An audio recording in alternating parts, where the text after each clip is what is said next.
I'm Chef Colleen. I co-author of the Diabetes-Free Cookbook and Exercise Guide with Dr. John Poothullil. And today I'm going to show you how to make a quick and easy dairy-free pesto. So let's get started. So we're going to start with some fresh basil.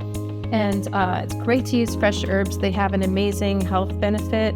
You can put a couple of cups of basil into your food processor.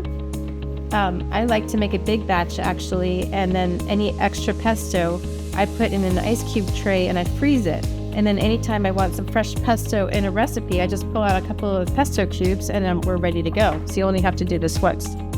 So first I'm gonna just pulse this down a little bit.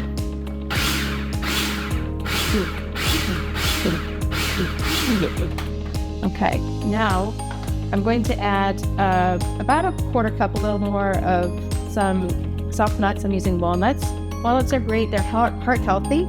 And if you think about the law of signatures, where a food looks like what it does for you, it looks like a brain. So actually, walnuts are good for your brain. We're gonna put those in there, but you could also use pine nuts. We're gonna use a little bit of pine nuts too, because I love the flavor. They are a little expensive, so I like to just put a little bit as an added bit there. But you could use cashews, you could use macadamia nuts, any kind of nut that you like. It's not too hard.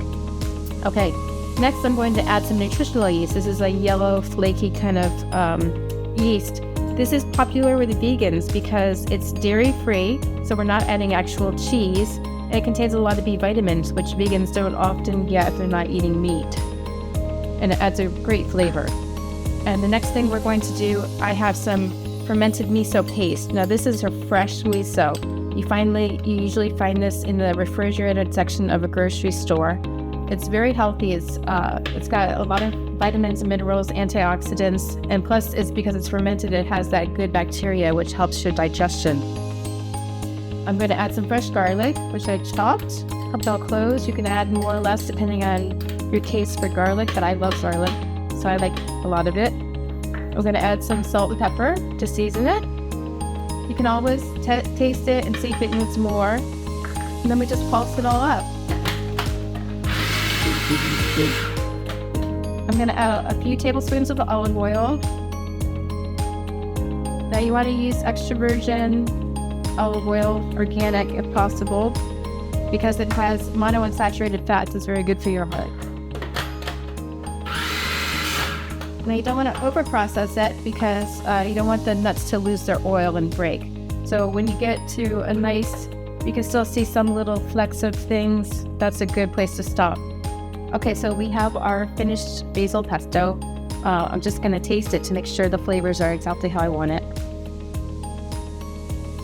It's delicious. So I can take this and add it into another recipe I'm going to demonstrate from the book. And the rest of it I can freeze until later for another recipe. Follow Dr. John on Health for more recipes like this that help with diabetes and keeping your blood sugar low. And you can find more recipes in the book, Diabetes-Free Cookbook and Exercise Guide.